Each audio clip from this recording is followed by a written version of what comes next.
বিসমিল্লাহিররহমানিররহিম।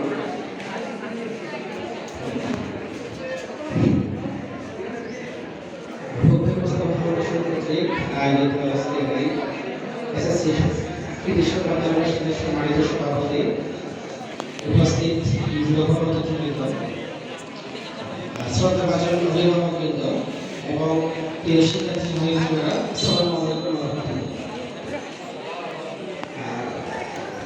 গরমের জন্য সবাই একটু অসুস্থ আছে, এটা বোঝা যাচ্ছে সবাই অ্যাডিশন দেখে বোঝা যাচ্ছে অসুস্থ আছে। আমরা বেশি কথা বাড়াবো না, দুই চারটা জীবনের গল্প আমরা শেষ করবো ইনশাআল্লাহ। আমরা জীবনের অনেকেরই স্বপ্ন থাকে যে এসএসসি পাস করার পর মনে হয় অনেক বড় হয়ে যাবে। অনেকেই স্বপ্ন দেখে যখন পরিবারের গণ্ডি পার হওয়ার জন্য কিন্তু এসএসসি স্টেপ নেয় প্রথম স্টেপ। এসএসসি পাস করার পরে যদি যখন কলেজে যাবেন তখন আর পরিবারের কোনো মাথা থাকবে না, পরিবারের অত বাবা মা অত খবর কারি করবে না। এটা একটা কিন্তু আমাদের সবার এক্সপেকটেশন থাকে। আপনারা জীবনের একটা গুরুত্বপূর্ণ গণ্ডি পার করেছেন, সবাইকে জানাচ্ছি অভিনন্দন।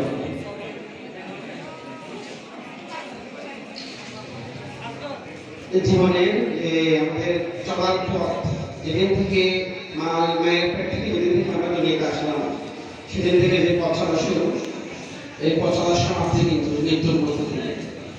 এর মাঝখানে আমরা যতই বলি না কেন আমাদের এটা শেষ, ওটা শেষ, সেটা শেষ, আলটিমেটলি সবকিছু শেষ মৃত্যুতেই শেষ হয়ে যাবে।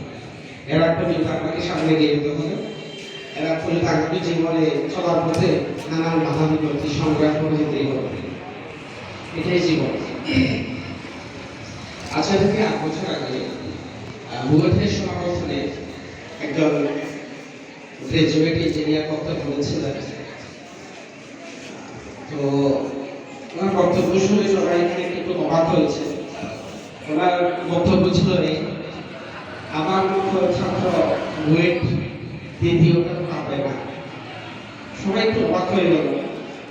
ওর মধ্যে কি এমন গুণ আছে, কি এমন ওর যোগ্যতা যে ওর মতো ছাত্র বুয়েটে দ্বিতীয়টা আগে ছিল না, ভবিষ্যতেও আসবে না। ঠিক পরক্ষণে ওনার বক্তব্য শুনে সবাই অনুষ্ঠানে সবাই খানিকটা ভীষণ মনে করবে এবং চিন্তা করবেন আসলে ওরা অনুমত ছিল যে হয়তো বইটা দ্বিতীয়টা আসবে না।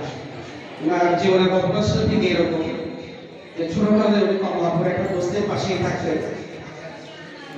ছোট বয়সী বাবা মারা যান, মা একটা বাসায় কাজের বুয়া হিসেবে কাজ করতেন। সেই কাজের বুয়া ছিলেন উনি বানান বিক্রি করতেন কমলাপুর রেল স্টেশনের পাশে।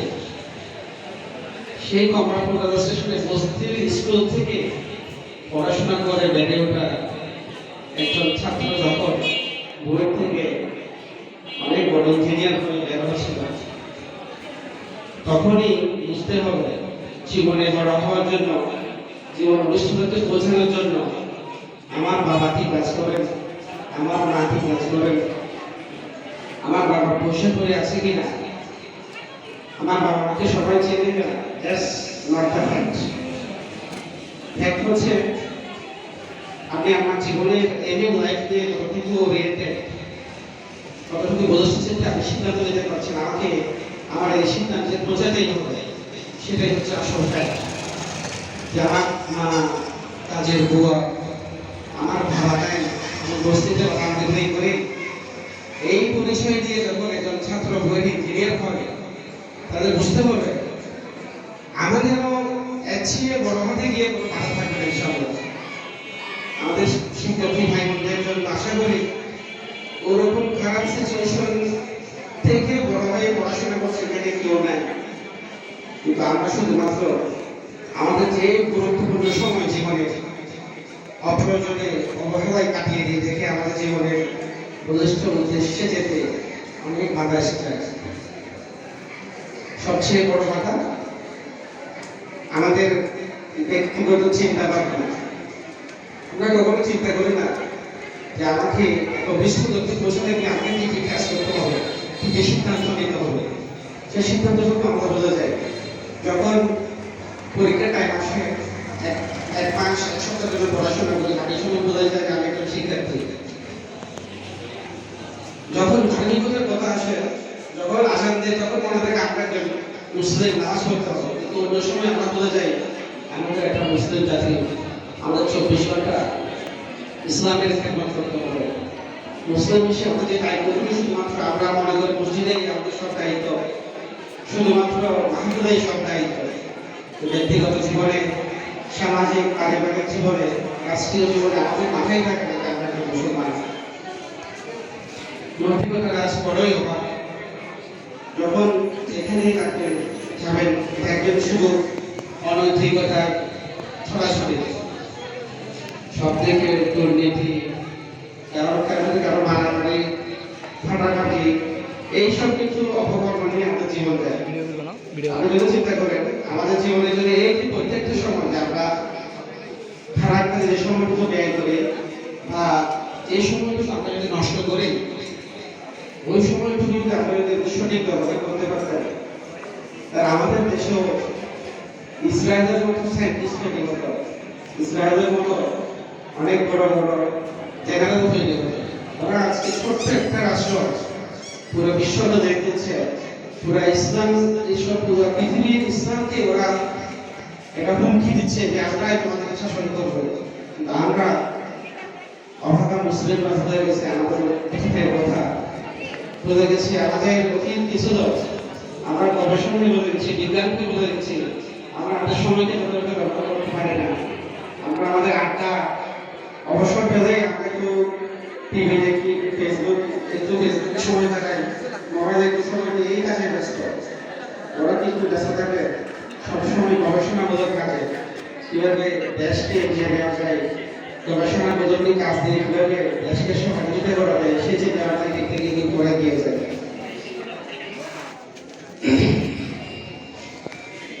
আমি আবেদন করবো আপনাদেরকে, আপনারা যারা এসএসসি পাস করেছেন, ইন্টারমিডিয়েটে যাবেন, প্রত্যেকেরই বাবা মার একটা স্বপ্ন থাকে, আমার মেয়েটা, আমার ছেলেটা অনেক বড় হবে, একদিন আমার মুখ উজ্জ্বল করবে সমাজে, ওর আমার মেয়ের পরিচয়, আমার ছেলের পরিচয় দিয়ে মানুষজন আমাকে চিনবে, আমাকে সম্মান করবে, আমাকে সালাম দেবে।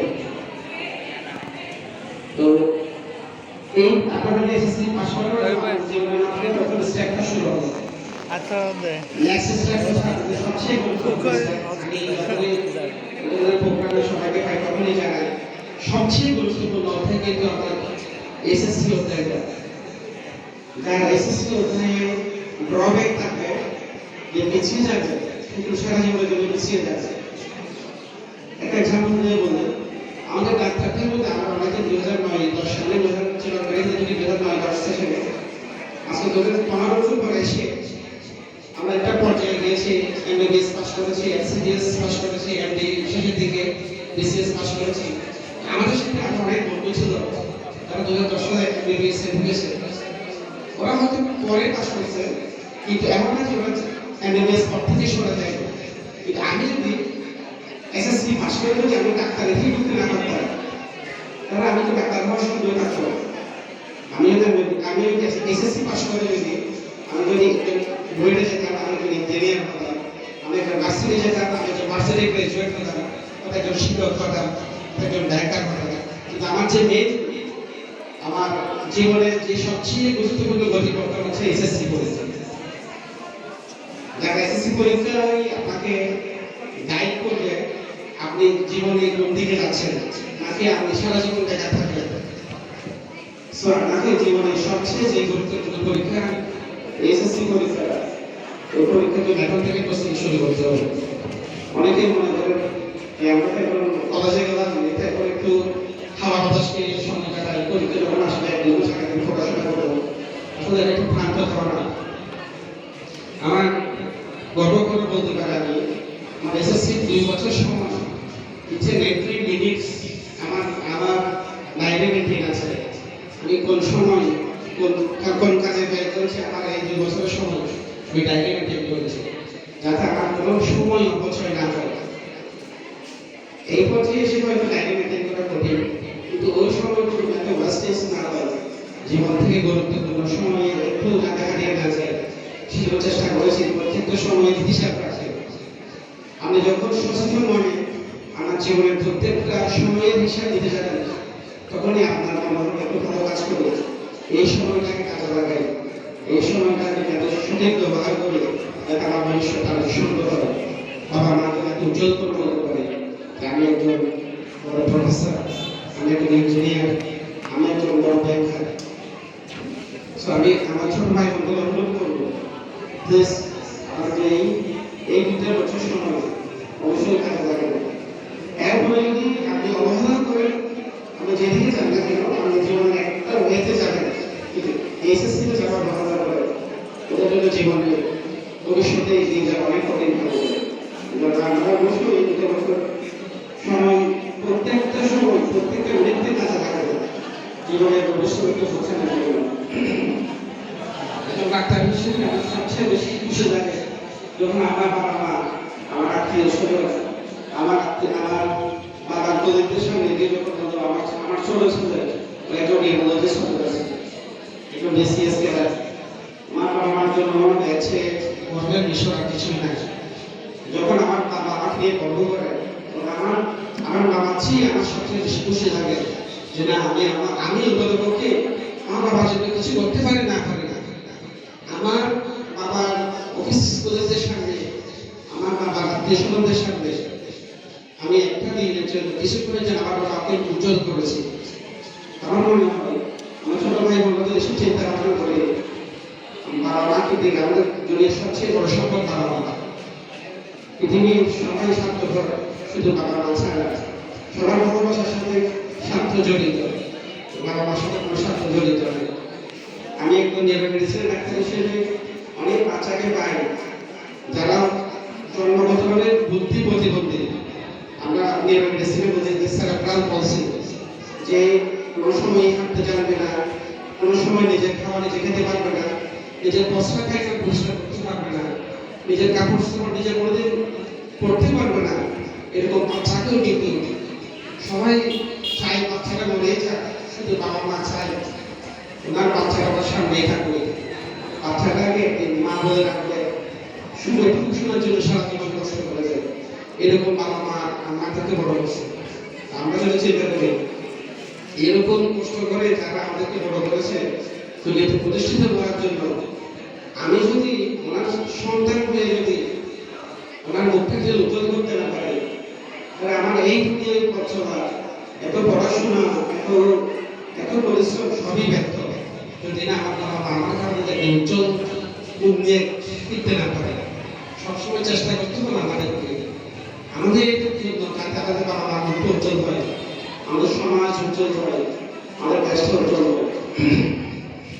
আমাদের যে অর্জিত বিদ্যা, সেই অর্জিত বিদ্যা শুধুমাত্র বইয়ের মধ্যে সীমিত থাকবে সেটা না, সবসময় এও চিন্তা করতে হবে আমি যে নলেজটুকু গ্যাদার করতেছি ওই নলেজটা দিয়ে আমার সমাজকে কিভাবে উপকৃত করা যায়, আমার দেশকে কিভাবে কিছু দেওয়া যায়।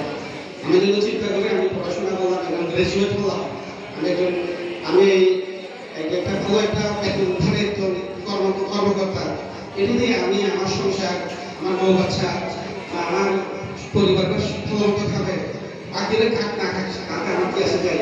এগুলো যারা কোনো মানুষকে নিয়ে থাকে তাদের দিয়ে কিন্তু সমাজের উন্নয়ন হবে না, রাষ্ট্রের কোনো লাভ হবে না, শুধুমাত্র ব্যাংক ব্যালেন্স হবে, গাড়ি হবে, কিন্তু সমাজ এবং দেশের জন্য ওই মানুষদের কিছুই হবে।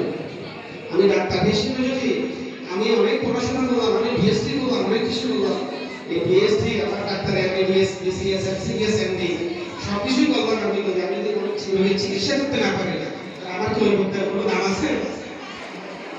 তেমনি আমরা সবাই এই স্থান থেকে অর্জিত বুদ্ধাকে যদি কাজে লাগাতে না পারে, অর্জিত বিদ্যাকে যদি কারো কোনো লাভ করতে না পারে, সমাজের যদি কোনো ভালো হইতে না পারে, আমার এই বিদ্যা, এই পড়াশোনা, এই কষ্ট, বাবা মার এত ত্যাগ দীক্ষা যদি কোনো লাভ হবে আমাদের সমাজের জন্য, সবসময় চিন্তা করতে হবে আমার বিদ্যা দিয়ে যাতে আমি সবসময় এটা যদি আমার নিয়োগ থাকে তাহলে আমার ওই বিদ্যা আল্লাহর কাছে করতে হবে। আমার এই বিদ্যা দিয়ে আমি আমার ধর্মের খেদমত করবো, আমি আমার দেশের খেদমত করবো, আমি আমার সমাজের খেদমত করবো।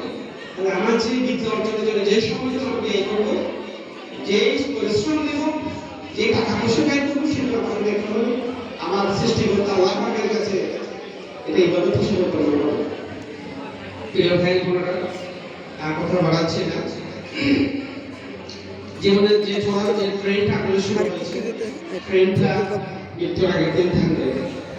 সেই ট্রেনটা যতদিন চলবে আমাদের ততদিন আমরা সুস্থ থাকি, অসুস্থ থাকি, আমাদেরকে এগিয়ে যেতে হবে। সবসময় চিন্তা করতে হবে কিভাবে নিজেকে এগিয়ে নেওয়া যায়।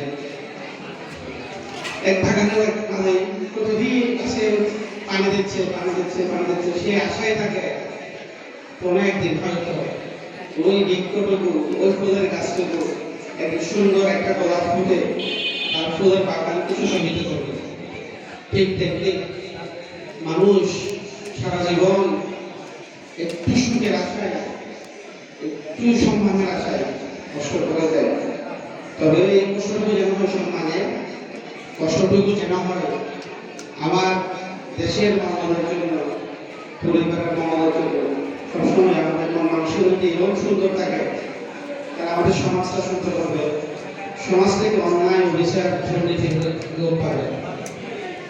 আর যদি আমি স্বার্থপরের মতো আচরণ করি, আমি শিক্ষিত হয়ে অনেক বড় চাকরি করব, আমার পকেটে 2 পকেটে টাকা থাকবে, আমার অনেক ব্যাংক ব্যালেন্স থাকবে, সুন্দর একটা গাড়ি থাকবে, 3-4 হাজার বাড়ি থাকবে। আমার মনে হয় মানুষ হিসেবে আমার চেয়ে ব্যস্ত আর কেউ নাই যে শুধুমাত্র নিজেকে নিয়ে চিন্তা করে, সমাজ দেশকে নিয়ে চিন্তা করে না। আমাদের কিন্তু এই টেন্ডেন্সি অনেকেরই আছে যে অনেকে দেখেন সিন্ডিকেট দেখা যাচ্ছে, ওরা কিন্তু গরিবরা না খেয়ে মরতেছে, গরিব অনেকেই দিন দেখতে সেটা নিয়ে কোনো টেনশন নাই।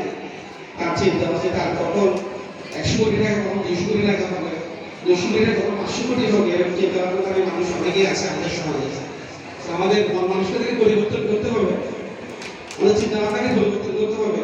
2 দিনের দুনিয়ায় আজকে এই নাই, কত ইয়াং জেনারেশনকে দেখেছি আমি আজকে 15 বছরের মেডিকেল লাইফে দেখেছি ছোট ছোট বাচ্চা মেয়ে একটু জীবনে জাস্ট 1 মিনিট আগে যে সুস্থ ছিল, 1-2 মিনিটের মধ্যে এমন একটা আল্লাহকে কিছুদের রোগ দিয়ে দিচ্ছে, স্ট্রোক করে বললো, হার্ট অ্যাটাক করে বললো, 2 মিনিটের মধ্যে দুনিয়াতে শেষ। যে মানুষ 5 মিনিট আগেও বসে বসে চিন্তা করতো তার কিভাবে ক্ষতি করা যায়, ওই মানুষটাকে কিভাবে নাই দেওয়া যায়, আর ওই মানুষকে কিভাবে জায়গা জমে ফেলে দেওয়া যায়, আর ওই মানুষকে কিভাবে সুযোগ করে একটা ছুরি মারা যায়, 5 মিনিট পরে সে তাকে আল্লাহ দুনিয়া থেকে নাই করে দিচ্ছে। আর আমাদের দুনিয়ার যেগুলো আমাদের যে এক্সপেকটেশন, সেটা সবসময় এখন আরাত্মক হওয়ার দরকার নেই যে আমাদের আল্লাহ পাককে আমরা বলে যাবো, মানুষের মঙ্গল কামনা করতে বলে যাবো। সবসময় চিন্তা করতে হবে আমি আমার চাকরি, আমার সমাজ, আমার দেশের